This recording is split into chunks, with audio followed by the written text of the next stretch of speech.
포스코가 스테인리스 반덤핑에 대해 5년 연장을 요청했습니다.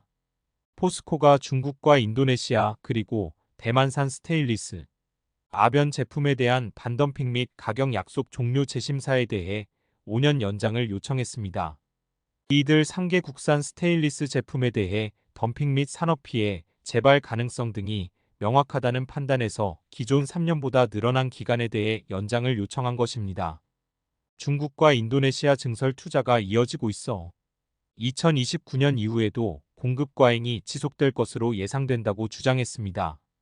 이에 따라 스테인리스 생태계의 중장기 경쟁력 강화를 위한 투자를 진행 중이며 유통구조 개선 및 중소기업 협력체계 구축을 위한 상생협력도 강화했다고 설명했습니다.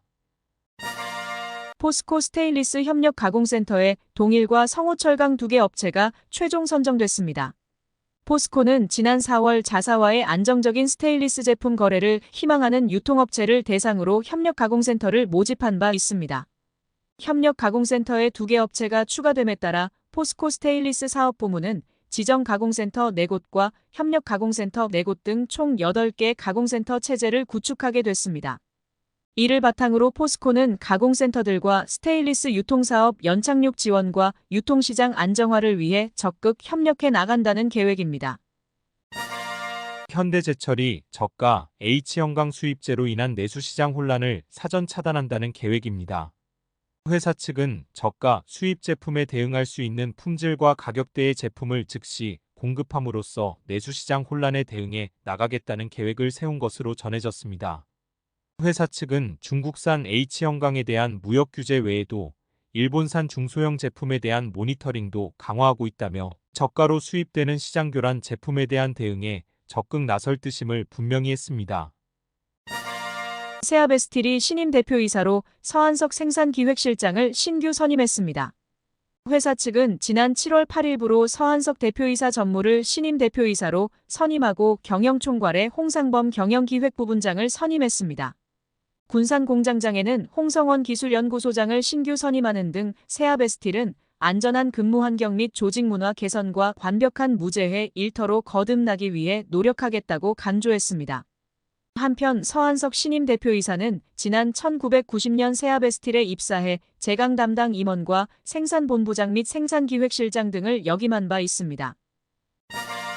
올 상반기 국내 고로사들의 열연 생산과 판매 모두 지난해보다 주춤했던 것으로 조사됐습니다. 지난 6월까지 국내 외판용 열연 생산량은 지난해 같은 기간에 비해 6.4%가 감소한 것으로 나타났습니다. 같은 기간 판매 역시 5.4%가 감소한 가운데 내수는 0.9% 감소에 그쳤으나 수출이 12.1%나 급감하며 전체 판매 감소를 주도했던 것으로 조사됐습니다. 관련 업계에서는 국내 관련 수요 산업 회복 지연과 더불어 중국, 일본 등 열연 수출 국가들과의 경쟁 심화 영향이 올 상반기 열연의 생산과 판매 회복을 어렵게 만든 것으로 보인다고 전했습니다. 철근 콘크리트 구조물의 건축 인허가 면적이 전년 대비 줄어든 반면 착공 면적은 증가한 것으로 나타났습니다. 올해 1월에서 5월까지 철근 콘크리트 구조물의 건축 인허가 면적은 3,473만 제곱미터를 기록해 전년 동기 대비 22.1%가 줄어든 것으로 조사됐습니다. 그러나 동행지표인 착공 면적은 2,052만 제곱미터를 기록해 전년 동기 대비 11%가 오히려 증가한 것으로 집계됐습니다.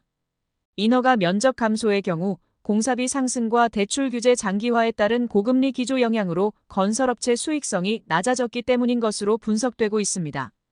한편 인허가 면적 감소세를 고려할 때 착공 면적 증가는 일시적인 현상으로 추정된다며 철근 수요 변동에 미치는 영향은 제한적일 것으로 내다봤습니다. 상반기 우리나라의 철강제 수출은 0.5% 소폭 증가한 반면 수입은 5% 수준 감소한 것으로 나타났습니다. 한국철강협회가 집계한 올 상반기 철강제 수출량은 1,351만 톤으로 전년 동기 대비 0.5%가 증가한 것으로 집계됐습니다. 제품별로는 봉연강류 제품 수출은 크게 증가했으나 판재류 제품은 소폭 증가에 그친 것으로 나타났습니다. 같은 기간 수입은 830만 톤으로 전년 동기 대비 5%가 감소한 것으로 조사됐습니다. 봉형각류 수입이 급감을 기록한 반면 판재류 수입은 소폭 감소에 그친 것으로 나타났으며 판재류 가운데 냉연 및 도금 제품 수입은 크게 증가한 것으로 조사됐습니다. 한편 전체 수입 가운데 중국산 비중은 52%, 일본산은 31.5%를 기록해 전체 83.5%에 해당한 철강제 수입이 중국과 일본으로부터 이뤄진 것으로 집계됐습니다. 포스코가 광양제철소 후판 공장의 대보수를 오는 7월 말부터 8월 중순까지 진행합니다. 광양제철소 내 후판 공장은 연산 200만 톤 규모로 이미 예정된 정기 대보수이니만큼 시장 수급상 특이사항은 없다고 설명했습니다. 한편 포스코 광양제철소에서는 지난 6월 중순부터 이 냉연 공장 대보수가 한 달 일정으로 진행됐으며 열연 공장 역시 6월 말부터 보름간 대보수를 진행한 바 있습니다. 중국이 불법으로 수출되는 철강제에 대한 단속을 강화하는 모습입니다. 중국 정부 당국이 허베이성 탕산항과 차오페이대낭, 산둥성 칭다오항 등 주요 항구에서 불법 수출되는 철강제에 대한 집중 단속을 실시하고 있는 것으로 나타났습니다. 중국 현지에서는 도로에서 항구로 이동 중인 물량을 포함해 80만 톤 수준의 물량이 단속으로 수출에 어려움을 겪고 있는 것으로 보인다고 전했습니다. 또한 우회 수출로 인한 물류비 증가에도 불법 수출이 오히려 이익이어서 불법 수출이 이어지고 있는 것으로 보인다며 정부 단속으로 인해 불법 수출이 당분간 줄어들었다가 다시 활개를 치는 일이 반복될 것으로 우려된다고 전했습니다. 인도의 철강산업 성장 잠재력을 주목해볼 필요가 있다는 지적입니다. 인도 정부의 적극적인 인프라 구축과 제조업 육성에 힘입어 높은 경제 성장세가 이어지고 있기 때문이라는 설명입니다. 실제 인도의 최근 3년 평균 GDP는 8.3%를 기록한 바 있으며 인도 정부도 오는 2031년까지 철강 생산 능력을 3억 톤 규모로 늘린다는 계획입니다. 인도의 1인당 철강 소비량 역시 78kg 수준에서 오는 2030년까지 160kg으로 확대될 것으로 전망되는 만큼 철강 생산과 수요 모두 크게 확대될 시장이라는 전망이 힘을 얻고 있는 모습입니다. 여러분들과 함께하는 철강 TV입니다.